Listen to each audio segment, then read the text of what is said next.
నమస్కారం అండి సాధుకులారా. మానసికమైన ఆందోళన వల్ల మీరు ప్రతి క్షణం కూడా డిప్రెషన్కి గురవుతున్నారా? తద్వారా రాత్రివేళ మీకు సరిగ్గా నిద్ర పట్టకపోవడం, అలాగే మీరు తింటున్న ఆహారం సరిగ్గా జీర్ణం కాకపోవడం వల్ల మీకు స్టమక్ సంబంధిస్తున్న రకరకాల సమస్యలు ఎదురవడం, ఉదాహరణకి గ్యాస్ట్రిక్ ప్రాబ్లం రావడం, అలాగే కడుపులో పుండ్లు ఏర్పడడం, ఇలా రకరకాల సమస్యలు. అలాగే మీ యొక్క మనస్సు మీ యొక్క అదుపులో లేకపోవడం వల్ల ప్రతి క్షణం కూడా మీరు భయానికో, ఆందోళనకో, కంగారుకో లేక కోపానికో మీరు గురవుతూ రకరకాలుగా ఆలోచనలు మీపైన దారి చేస్తూ మీరు అనుకున్నది అనుకున్నట్లు జరగట్లేదా? దీని ద్వారా మీలో బీపీ, షుగర్ ఎక్కువవుతూ మీ యొక్క శరీరం అనేది మీకు సహకరించకపోవడం, మీ శరీరం ఒక్కొక్కసారి బలహీనంగా అనిపించడం, మరొకసారి బరువెక్కడం, అలాగే అనేక రకాల అనారోగ్య సమస్యలకి మీరు గురవ్వడం, ఇలా రకరకాల సమస్యల్ని మీరు ఎందుకు ఎదుర్కొంటున్నారు? దానికి గల మూల కారణం ఏంటి? ఈ యొక్క సమస్యల నుండి మీరు బయటపడాలంటే మీ యొక్క జీవన శైలిలో మీరు ఎటువంటి చేంజెస్ని తీసుకుని రావాలి, అలాగే ఎటువంటి యోగ సాధన పద్ధతిని ప్రాక్టీస్ చేయడం ద్వారా మీ జీవితంలో మీరు ఉన్నతమైన స్థాయికి చేరుకోగలరు అనే విషయాన్ని ఈరోజు వీడియోలో మనం తెలుసుకోబోతున్నాం. చూడండి సాధకులారా, మన జీవితంలో మనకు సంపూర్ణమైన ఆరోగ్యం లేక అనారోగ్యం అనేది ఎదురవుతుందంటే దానికి గల మూల కారణం ఏంటంటే ప్రతిరోజు మనం పాటిస్తున్న హ్యాబిట్స్. మనం పాజిటివ్గా ఉండే హ్యాబిట్స్ని పాటిస్తున్నామా లేక నెగిటివ్గా ఉండే హ్యాబిట్స్ని మనం పాటిస్తున్నామా అనే దానిపైనే మన యొక్క ఆరోగ్యం అనేది ఆధారపడి ఉంటుంది. మొదటగా ఈ యొక్క హ్యాబిట్స్ అనేవి మనకు ఎలా అలవాటు అవుతున్నాయి, తద్వారా అనారోగ్య సమస్యకి మనం ఎలా గురవుతున్నాం అనే విషయాన్ని తెలుసుకునే ప్రయత్నం చేద్దాం. చూడండి సాధకులారా, మనకు ఒక విషయం అలవాటు అవుతుందంటే దానికి మూల కారణం మన యొక్క ఇంద్రియాలే. మన యొక్క ఇంద్రియాల ద్వారా ఈ ప్రపంచంలో ఉండే రకరకాల విషయాల్ని మనం గ్రహించడం జరుగుతుంది. తద్వారా ఆ యొక్క విషయాలపైన మనకు మక్కువ కలుగుతుంది. ఎప్పుడైతే ఒక విషయం పైన మనకు మక్కువ కలిగిందో దాన్ని పొందాలి అని మనకు అధికంగా కోరిక కలుగుతుంది అన్నమాట. తద్వారా అనేక రకాల సమస్యల్ని మనం ఎదుర్కోవడం జరుగుతుంది. ఉదాహరణకి మీరు రోడ్డుపై నుంచి నడుచుకుంటూ వెళ్తున్నప్పుడు ఆ దగ్గరలో ఒక ఫాస్ట్ ఫుడ్ సెంటర్ ఒకటి ఉందనుకుందాం. ఆ యొక్క ఫాస్ట్ ఫుడ్ సెంటర్ నుంచి మీకు ఏదో గుమ్మగుమ్మలాడుతూ ఒక స్మెల్ వస్తుంది. ఆ యొక్క స్మెల్ చూడగానే అక్కడ అద్భుతమైన తిండి బండారాలు, అలాగే జంక్ ఫుడ్ అనేది ఉంటుంది. మీకు తెలుసు జంక్ ఫుడ్ తినడం వల్ల అనారోగ్య సమస్య వస్తుందని. కానీ ఆ యొక్క వాసన, అక్కడుండే ఆ యొక్క జంక్ ఫుడ్ యొక్క ఆకృతి, ఇదంతా కూడా మీ యొక్క కళ్ళని మిమ్మల్ని ఆకర్షిస్తుంది. అలా ఆకర్షించడం వల్ల మీరు అక్కడికి చేరుకుని ఆ యొక్క జంక్ ఫుడ్కి సంబంధించిన ఫుడ్ని మీరు భుజించడం జరుగుతుంది. ఎప్పుడైతే ఒక్కసారి మీరు భుజిస్తారో మీ యొక్క మనసు ఒక్కసారిగా ప్రశాంతకి చేరుకుంటుంది. దాని తర్వాత రోజు కూడా మీరు అదే మార్గంలో ప్రయాణం చేస్తున్నప్పుడు అదే స్మెల్, అదే దృశ్యం మీకు కనిపిస్తుంది మీ యొక్క ఇంద్రియాల ద్వారా. అప్పుడు ఒక్కసారిగానే మరలా మీకు ఆ యొక్క ఆహారం తినాలనే కోరిక క్రియేట్ అవుతుంది. అప్పుడు మీ యొక్క బ్రెయిన్లో డోపామైన్ అనేది రిలీజ్ అవుతుంది. రిలీజ్ అయ్యి నువ్వు ఆ యొక్క ఆహారం తిను, తద్వారా నీకు మంచి టేస్ట్ వస్తుంది, నువ్వు ఆనందంగా ఉంటావు, ఆహ్లాదంగా ఉంటూ ఈ యొక్క డోపామైన్ అనే హార్మోన్ మీ పైన ప్రభావం చూస్తుంది. తద్వారా మరలా మీరు ఆ యొక్క ప్రదేశానికి వెళ్ళడం, మరలా ఆ యొక్క ఫుడ్ తినడం జరుగుతుంది. అలా ప్రతిరోజు కూడా ఇదే ప్రక్రియ దినచర్యగా మారిపోతూ ఉంటుంది. తద్వారా మీకు ఆ యొక్క అలవాటు అనేది ఏర్పడడం జరుగుతుంది. అది మీ జీవితంలో ఒక భాగంగా మారడం జరుగుతుంది. ఈ విధంగా మీరు మీ జీవితంలో రకరకాల విషయాలు, అది ఏ విషయమైనా అవనివ్వండి, ఒక్కసారి మీరు దానికి అలవాటు పడిన తర్వాత మానుకోవడం చాలా కష్టంగా ఉంటుంది. ఇలాగే మీరు ప్రతి దాన్ని కూడా మీ జీవితంలో అలవాటు చేసుకుంటూ ఉంటారు. అలా అలవాటు చేసుకునేటప్పుడు మీకు మొదట్లో స్పృహ అనేది ఉండదు. మీ యొక్క ఇంద్రియాలు మీపై అధికంగా ప్రభావం చూపిస్తాయి. అది చాలా అందంగా ఉంది, ఆకర్షవంతంగా ఉంది, ఈ సాంగ్ వింటూ ఉంటే నాకు చాలా ఉల్లాసంగా ఉంది, ఉత్సాహంగా ఉంది, ఈ యొక్క మూవీ చూస్తూ ఉంటే అద్భుతంగా ఉంది అంటూ ప్రతి క్షణం కూడా మీరు ఏదో ఒక దానికి ఆకర్షణకు గురవుతూ దాన్ని మీరు ప్రతిరోజు కూడా మీ యొక్క జీవితంలో ఒక భాగంలో చేసుకుంటూ ఉంటారు. ఉదాహరణకి ఇప్పుడు ఎక్కువ మంది సోషల్ మీడియాలో ఎక్కువగా ఉంటున్నారు. ఫోన్ ఓపెన్ చేయగానే వారి యొక్క ఫేస్బుక్లో ఎన్ని లేఖలు వచ్చాయని, అలాగే వారికి వాట్సాప్లో ఎంతమంది మెసేజ్ చేశారని, ఇన్స్టాగ్రామ్లో ఎన్ని లేఖలు వచ్చాయని, అలాగే యూట్యూబ్లో వీడు చూసే ఏదైనా మంచి సిరీస్ ఎప్పుడు వస్తుందని, ఇలా రకరకాల విషయాలకి వీడు పదే చూస్తూ అలవాటు పడుతున్నారు. తద్వారా ఆ యొక్క విషయాలకి బానిసల్లా మారిపోతున్నారు. ఈ విధంగా ప్రతి దాన్ని కూడా మీరు ఒక అలవాటుగా మార్చుకుంటున్నారు. మారిన ప్రతి అలవాటు కూడా మీ యొక్క జీవితంలో అది ఒక భాగం కింద మారుతుంది. తద్వారా మీరు అనేక రకాల సమస్యల్ని మీకు తెలియకుండానే మీరు కొని తెచ్చుకోవడం జరుగుతుంది.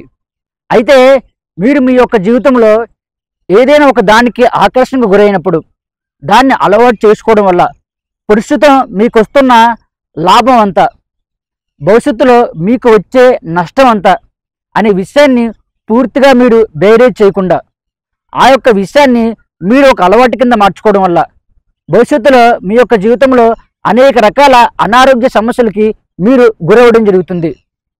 ఉదాహరణకి ఒక వ్యక్తి ఆఫీసులో పనిచేస్తున్నప్పుడు ఆ యొక్క ఆఫీసులో తన పైన అధికంగా ప్రెజర్ క్రియేట్ అయింది. దానివల్ల అతనికి అధికంగా హెడ్ఏక్ రావడం, అలాగే రాత్రివేళ సరిగ్గా నిద్ర పట్టకపోవడం, రకరకాల విషయాలలో ఆలోచనలు క్రియేట్ అవుతూ ఒక గందరగోళమైన స్థితికి ఆయన గురవడం జరిగింది. ఇలా కొన్ని రోజులు ఇదే విషయం తనపైన ప్రభావం చూపించడం వల్ల తనకు ఏం చేయాలో తోచదు. అనుకోకుండా ఒక సిగరెట్ కాల్చడం లేక మద్యపానాన్ని సేవించడం జరుగుతుంది. అప్పుడు ఒక్కసారిగానే కొన్ని క్షణాల్లోనే ఈ వ్యక్తికి తన యొక్క మైండ్ అనేది చాలా ఫ్రీగా అనిపించడం, అలాగే నిద్ర బాగా పట్టడం, మనసు ప్రశాంతంగా అనిపించడం జరుగుతుంది. తర్వాత రోజు కూడా తను మరలా ఆఫీస్కి వెళ్ళడం, ఆ యొక్క ఆఫీస్ యొక్క ఒత్తిడి తనపై మరలా ప్రభావం చూపించడం, మరలా ఇంటికి రావడం, ఆ యొక్క ఒత్తిడి నుండి బయటపడేందుకు మరలా సిగరెట్ కానీ మద్యాన్ని కానీ సేవించడం జరుగుతుంది. ఈ విధంగా తనకి ఆ యొక్క సిగరెట్ కాల్చడం కానీ మద్యాన్ని సేవించడం కానీ ఒక అలవాటు కింద మారిపోతుంది. దాని అలవాటు కింద మార్చుకోవడం వల్ల ఏమవుతుంది, ఆ వ్యక్తికి రాబోయే భవిష్యత్తులో తన యొక్క లెన్స్ పాడవడం, అలాగే కిడ్నీల్లో స్టోన్స్ ఏర్పడడం, అలాగే లివర్ పాడవడం, అలాగే తనలో బీపీ కానీ షుగర్ కానీ అధికంగా పెరగడం, అలాగే హార్ట్కి సంబంధించిన రకరకాల సమస్యలను ఎదుర్కోవడం, ఇలా రకరకాల ప్రాబ్లమ్స్ని ఆ వ్యక్తి ఎదుర్కోవడం జరుగుతుంది. ఒకే ఒక్క చిన్న అలవాటుని తను మొదట్లో అలవాటు చేసుకోవడం వల్ల.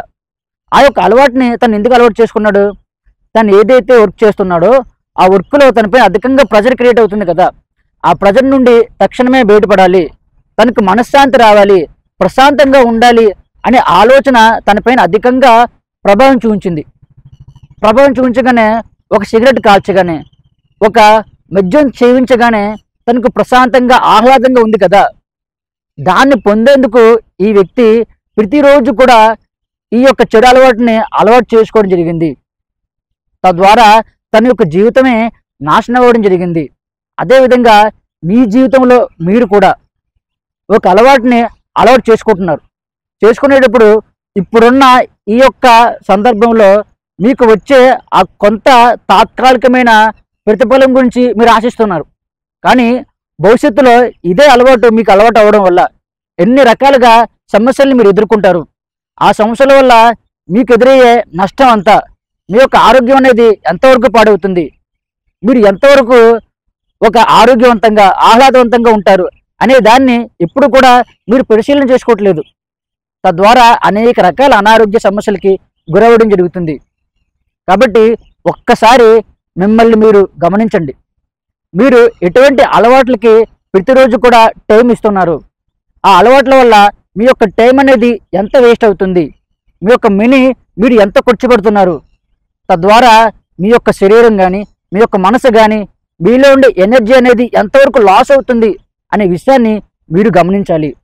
అలాగే మీరు ఏదైతే అలవాటు చేసుకున్న ఈ యొక్క చెడు లక్షణం ఉందో దానివల్ల ఫ్యూచర్లో మీకు వస్తున్న నష్టం ఏంటి అనే విషయాన్ని మీరు పూర్తిగా విచారణ చేయాలి. విచారణ చేసి ఆ యొక్క ప్రతి విషయాన్ని కూడా ప్రతి క్షణం కూడా మీరు తెలుసుకుంటూ ఉండాలి.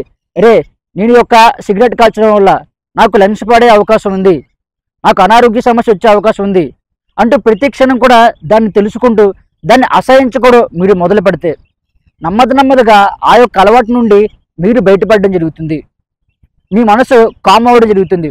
అలాగే మనకు రకరకాల అలవాట్లు మనకు ఏర్పడడానికి మూల కారణం ఏంటంటే మనం తొందరగా ఆ యొక్క విషయాలకి ఆకర్షణకు గురవుతున్నాం. మన యొక్క చూపు ద్వారా, స్పర్శ ద్వారా, వాసన ద్వారా, శబ్దం ద్వారా. కాబట్టి మనం వీటిని ఎక్కువగా గమనించడం వల్ల, చూడడం వల్లే కదా మనం ఎక్కువగా వీటికి ఆకర్షణ గురవుతున్నాం. కాబట్టి మన యొక్క చుట్టుపక్కలలో ఏదైతే మన చెడు అలవాట్లకి ఆకర్షణ అవుతున్నామో దానికి దూరంగా ఉండే విధంగా మీరు ప్రయత్నం చేయండి. ఉదాహరణకి మీరు ఫాస్ట్ ఫుడ్ సెంటర్ వైపుగా ప్రతిరోజు నడుచుకుంటూ వెళ్ళడం వల్ల అక్కడ ఉండే ఆ యొక్క ఫాస్ట్ ఫుడ్ తీసుకొని తింటున్నారు కదా. కాబట్టి మీరు ఆ యొక్క మార్గం నుండి వెళ్ళకండి, వేరొక మార్గం నుండి వెళ్ళండి. అటువైపు ఎటువంటి ఫాస్ట్ ఫుడ్ సెంటర్ లేదు కాబట్టి మీకు ఆ యొక్క ఆహారం తినాలనే కోరిక కలగదు.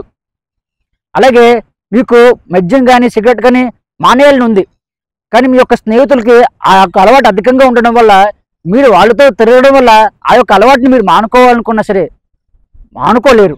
కాబట్టి అటువంటి స్నేహాల్ని మ్యాక్సిమం మీరు కట్ చేసుకోవడం చాలా మంచిది, లేక వాళ్ళతో దూరంగా ఉండడం ఇంకా మంచిది. అలాగే బిర్యానీ అని, మాంసాహారం అని, స్పైసీ ఫుడ్ అని ఇలాగా రకరకాల ఫుడ్ తినడం వల్ల మీరు అనారోగ్య సమస్యకి గురవుతున్నారు అనే విషయం మీకు తెలుసు. అయినా సరే దాన్ని మీరు ఎందుకు మానుకోలేకపోతున్నారు? మీరు దానికి సంబంధించిన ప్రతి విషయాన్ని చూడడం, వినడం, గమనించడం వల్ల.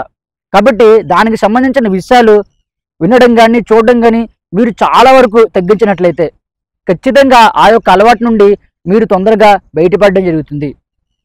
అలాగే చాలామంది ఈ యొక్క చెడు అలవాట్లను పక్కన పెట్టి మంచి అలవాట్లని మేము నేర్చుకోవాలనుకుంటున్నామండి. ఒక 2-3 రోజులు నేర్చుకున్న తర్వాత అంతకు మించి వాటిని మేము బ్యాలెన్సింగ్ చేయలేకపోతున్నాం, వదిలేస్తున్నాం, మరలా ఈ యొక్క చెడు అలవాట్లలోకి వచ్చేస్తున్నాం. ఎందుకు అలా జరుగుతుంది అని అడుగుతున్నారు. చూడండి, మనం ఏదైనా ఒక అలవాటు చేసుకోవాలంటే మొదటగా ఆ యొక్క అలవాటు అనేది మనకు ఆకర్షవంతంగా కనిపించాలి. ఆ యొక్క పని చేసేటప్పుడు ఆ యొక్క పని అనేది చాలా ఈజీగా ఉండాలి, ఫలితం కూడా తొందరగా రావాలి. అప్పుడే ఆ యొక్క అలవాటు అనేది మీకు అలవాటు అవ్వడం జరుగుతుంది. అలా కాకుండా దానివల్ల వచ్చే ఫలితం కానీ అది కొంచెం కష్టంగా ఉన్నా సరే ఆ యొక్క అలవాటుని మీరు అలవాటు చేసుకోలేరు. ఉదాహరణకి మెడిటేషన్ చేయడం వల్ల అనేక రకాల ప్రయోజనాలు ఉన్నాయి. అయినా సరే మీరు కొన్ని గంటలు కూర్చుంటేనే కానీ ఆ యొక్క ప్రయోజనం మీకు రాదు అనే విషయాన్ని మీరు వింటే 2-3 రోజుల కన్నా ఎక్కువ మెడిటేషన్ చేయరు, మధ్యలో నప్ చేస్తారు. అలా కాకుండా మీరు మెడిటేషన్లో కూర్చున్నారు, ఆలోచనలు అధికంగా మీ పైన ప్రభావం చూపిస్తున్నాయి, ఆలోచనలు తగ్గట్లేదు, ప్రయత్నం చేశారు ఆగిపోతారు.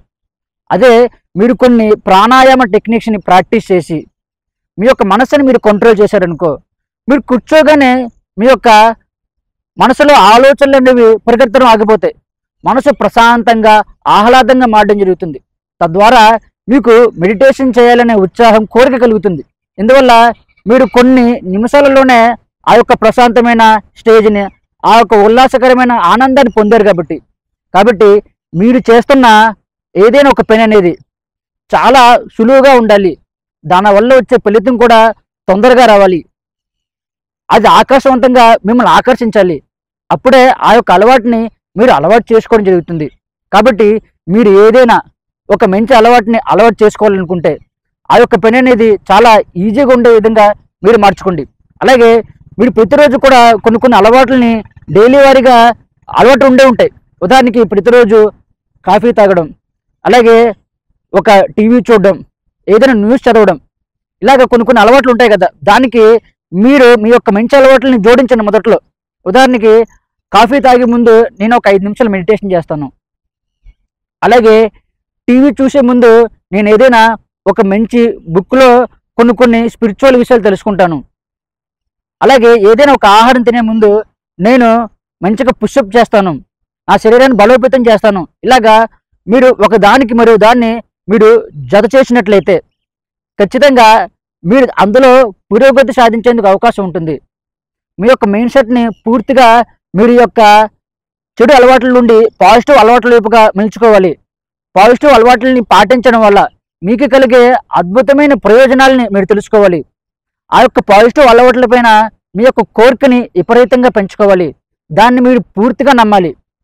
ముఖ్యమైన విషయం ఏంటంటే, మనం ఏదైనా కొన్ని చెడు అలవాట్లను అలవాటు చేసుకోగానే ఆ యొక్క చెడు అలవాట్లపైన పూర్తి నమ్మకాన్ని కలిగి ఉంటాం. ఉదాహరణకి సిగరెట్ కాల్చే వ్యక్తిని తీసుకుంటే, సిగరెట్ కాల్చగానే మనసు ప్రశాంతంగా ఉంటుంది, ఆహ్లాదంగా ఉంటుంది. మద్యం సేవించగానే నాకు నిద్ర తొందరగా పడుతుంది అన్నట్లుగా ప్రతి ఒక్కరు కూడా నమ్ముతారు, దాన్ని విశ్వసిస్తారు కూడా. అది నిజమే, కానీ ఆ యొక్క ఫలితం అనేది తాత్కాలికంగానే ఉంటుంది అనే విషయాన్ని వారు గుర్తించరు. తద్వారా ఆ యొక్క అలవాటుని మానుకునేందుకు వారు ప్రయత్నించారు. కాబట్టి మీరు ఆ యొక్క విషయాన్ని గమనించాలి. ఇది తాత్కాలికం మాత్రమే, శాశ్వతమైన పరిష్కారం కాదు. అలాగే దీనివల్ల అనేక రకాల అనారోగ్య సమస్యలకి మనం గురవుతాం అనే విషయాన్ని మీరు గుర్తించాలి. అలాగే ఒక మంచి అలవాట్లను మీరు అలవాటు చేసుకునేటప్పుడు దానివల్ల కలిగే ప్రయోజనం ఏంటి, దానివల్ల మీరు ఎంత ఆరోగ్యవంతంగా ఉంటారు, ఎంత హుందాగా ఉంటారు, మీరు చేసే పనిలో మీలో ఎంత చేంజ్ వస్తుంది, మీరు మీ యొక్క జీవితాన్ని ఎంత హుందాగా నడుపుకుంటారు, మీకు ఏకాగ్రత, జ్ఞాపక శక్తి, కోపం తగ్గడం, భయం తగ్గడం, ఆందోళన తగ్గడం, తద్వారా మీ జీవితాన్ని మీరు ఎంత బాగా లీడ్ చేస్తారు. మీకు వస్తున్న బీపీ కానీ షుగర్ కానీ పూర్తిగా తగ్గి, హార్ట్కి సంబంధించిన ప్రాబ్లమ్స్ తగ్గి, మీరు చాలా ఆహ్లాదకరంగా ఆరోగ్యవంతంగా ఎంత బాగా జీవించగలరు అనే విషయాన్ని మీరు ప్రతి క్షణం కూడా గుర్తు తెచ్చుకోవాలి. ఆ విషయాన్ని మీరు బలంగా నమ్మాలి. అప్పుడే ఈ యొక్క మంచి అలవాట్లు అనేవి మీకు అలవాటు అవ్వడం జరుగుతుంది. తద్వారా మీ యొక్క జీవితంలో మీరు ఒక అడుగు ముందుకేయడం జరుగుతుంది. కాబట్టి స్నేహితులారా, మీరు మీ యొక్క జీవితంలో పాటిస్తున్న చెడు అలవాట్లు, మంచి అలవాట్లని ఒక్కసారి గమనించండి. ప్రతిరోజు కూడా మీరు ఏ విధంగా ఈ యొక్క చెడు అలవాట్లని అలవాటు చేసుకున్నారు, మంచి అలవాట్లను ఎలా అప్లై చేయాలి అనే విషయాన్ని ఒక్క క్షణం ఆలోచించండి. తద్వారా విషయం మీకే బోధపడుతుంది. అయితే మనకు ఒక చెడు అలవాటైనా ఒక మంచి అలవాటైనా ఎందుకు అలవాటు అవుతుందంటే, మన యొక్క ఇంద్రియాలు మన యొక్క అదుపులో లేకపోవడం వల్లే. మన యొక్క ఇంద్రియాలు ప్రతిదాన్ని చూసి ఆకర్షణకు గురవుతున్నాయి. తద్వారా మన శరీరంలో డోపామైన్ అనేది రిలీజ్ అవుతుంది. దాన్ని పొందేంతవరకు మన మనసు అనేది ఒప్పుకోకపోవడం వల్ల దాన్ని పొందేందుకు ప్రయత్నం చేస్తున్నాం. తద్వారా అనేక రకాల అనారోగ్య సమస్యలు గురవుతున్నాం. కాబట్టి మీ యొక్క ఇంద్రియాలని మీరు కంట్రోల్ చేసినట్లయితే, అదుపు చేసినట్లయితే ఖచ్చితంగా మీరు ఈ యొక్క చెడు అలవాట్ల నుండి బయటపడడం జరుగుతుంది. మంచి అలవాట్లని మీరు ఏర్పరచుకోవడం జరుగుతుంది. ఎందుకంటే ఇంద్రియాలే ప్రతి విషయానికి మూలం. ఇంద్రియాలనే మనం కంట్రోల్ చేయాలి. అయితే ఈ యొక్క ఇంద్రియాలు కంట్రోల్ చేయాలంటే ఏం చేయాలి అంటే ప్రతి ఒక్కరు అడుగుతున్నారు. మీ యొక్క ఇంద్రియాలు కంట్రోల్ అవ్వాలంటే మీ యొక్క శ్వాసని మీరు అదుపు చేయాలి. ఎప్పుడైతే మీ యొక్క శ్వాసని మీరు అదుపు చేస్తారో, శ్వాస పైన పూర్తి అధికారం మీకు ఉంటుందో, అప్పుడు మీ యొక్క పంచేంద్రియాలని మీరు సమూలంగా కంట్రోల్ చేయడం జరుగుతుంది. మీ యొక్క మనసులో వచ్చే అనేక రకాల భయాన్ని కలిగించే ఆలోచనలు, ఆందోళన, కంగారు, కోపం, అలాగే అనేక రకాల నెగిటివ్ ఆలోచనలు, మీకు బీపీ పెరగడం, అలాగే షుగర్ రావడం, రకరకాల సమస్యల్ని, అనారోగ్య సమస్యలు మీరు ఎదుర్కోవడం, ఇవన్నీ కూడా మీలో నుండి నెమ్మదిగా బయటికి పోవడం జరుగుతుంది. ఎందుకంటే మీ యొక్క ఇంద్రియాలను కంట్రోల్ చేసుకోలేకపోవడం వల్లే మీరు అనేక రకాల సమస్యలు ఎదుర్కొంటున్నారు. కాబట్టి అలా ఇంద్రియాలను మీరు కంట్రోల్ చేయాలంటే క్రియాయోగ సాధనలో నేర్పించే ప్రాణాయామ టెక్నిక్స్ని మీరు ప్రాక్టీస్ చేయాలి. అలాగే శరీరానికి సంబంధించి కొన్ని ఎక్సర్సైజెస్ని ప్రాక్టీస్ చేయడం వల్ల శరీరం అనేది మన యొక్క అదుపులోకి రావడం జరుగుతుంది. మనసు మనం చెప్పే విధంగా వినడం జరుగుతుంది. అలాగే మీ యొక్క చక్రాస్లో ఎప్పటి నుండో మీరు నెగిటివ్ ఎనర్జీని గ్రహించడం వల్ల బ్లాకేజెస్ అనేవి ఏర్పడడం జరుగుతుంది. కాబట్టి ఆ యొక్క బ్లాకేజెస్ని క్రియాయోగ సాధన ద్వారా పూర్తిగా క్లియర్ చేసి మీలో ఉన్న కుండలిని శక్తిని జాగృతి చేసి మీరు మీ యొక్క పంచేంద్రియాలను కంట్రోల్ చేయడం జరుగుతుంది. తద్వారా అన్ని రకాల బ్యాడ్ హ్యాబిట్స్ని పూర్తిగా మీరు మానేస్తారు, గుడ్ హ్యాబిట్స్ని మీరు పాటిస్తారు. తద్వారా మీరు ఆరోగ్యవంతంగా ఉంటారు, ఆహ్లాదవంతంగా ఉంటారు, ఆనందంగా ఉంటారు. కాబట్టి క్రియాయోగమే ఒకే ఒక మార్గం. మీరు మీ జీవితంలో ఉన్నతమైన స్థాయికి చేరుకోవాలంటే నా వద్ద క్రియాయోగ సాధన తీసుకున్న ప్రతి ఒక్క సాధకుడు కూడా తన యొక్క ఇంద్రియాలపైన పొట్టుని సాధించారు. వారి యొక్క మనసుని కంట్రోల్ చేయగలుగుతున్నారు. వారి యొక్క గోల్ని డిసైడ్ చేసుకొని దానికి అనుగుణంగా వారి యొక్క ప్రయాణాన్ని మొదలుపెట్టారు. జ్ఞాపశక్తి కోల్పోయిన వాళ్ళు, అధికంగా భయం కలగడం, ఆందోళన కలగడం, అనేక రకాల ఆలోచనల వల్ల వారు ఏం చేస్తున్నారో వారికి తెలియకపోవడం, ఇలా రకరకాల సమస్యలు ఎదుర్కొంటూ నా వద్దకు రావడం జరిగింది. ఆ యొక్క సమస్యల నుండి పూర్తిగా బయటపడి ఇప్పుడు ఆనందంగా ఆహ్లాదంగా జీవించడం జరుగుతుంది. కాబట్టి మీరు కూడా క్రియాయోగ సాధన ద్వారా ఈ యొక్క ప్రయోజనాన్ని పొందడం జరుగుతుంది. ఆనందంగా ఆహ్లాదంగా జీవించడం జరుగుతుంది. అలాగే మనం అందరం కూడా అధికంగా డబ్బు సంపాదించాలని కోరుకుంటాం. కానీ మనకు ఎదురవుతున్న రకరకాల పరిస్థితులను సరిగ్గా ఎదుర్కోలేకపోవడం వల్ల ఆ యొక్క డబ్బుని సంపాదించలేం. కాబట్టి మీ చుట్టూ ఉండే ప్రతి విషయాన్ని కూడా, ప్రతి అవకాశాన్ని కూడా మీకు అనుకూలంగా మార్చుకునే విధంగా కొన్ని యోగ సాధనా పద్ధతులను మీకు నేర్పించడం జరుగుతుంది. యూనివర్స్తో ఏ విధంగా కనెక్ట్ అవ్వాలి అనే సాధన ప్రాక్టీస్ చేయించడం ద్వారా మీరు ఈ యొక్క యూనివర్స్కి కనెక్ట్ అవుతూ ప్రతి విషయాన్ని మీకు అనుకూలంగా మార్చుకుంటూ మీ జీవితంలో మీరు అధికంగా ధనాన్ని సంపాదించడం, మీరు అనుకున్న గోల్ని రీచ్ అవ్వడం జరుగుతుంది. తద్వారా మీరు ఈ క్షణమే ఆనందంగా జీవించడం జరుగుతుంది. ఓకేనండి. మీకు ఈ యొక్క వీడియో నచ్చినట్లయితే లైక్ చేయండి. అలాగే మీకు ఏమైనా డౌట్స్ ఉంటే కామెంట్ చేయండి. ఈ యొక్క వీడియోని ప్రతి ఒక్కరికి షేర్ చేయండి. Thank you.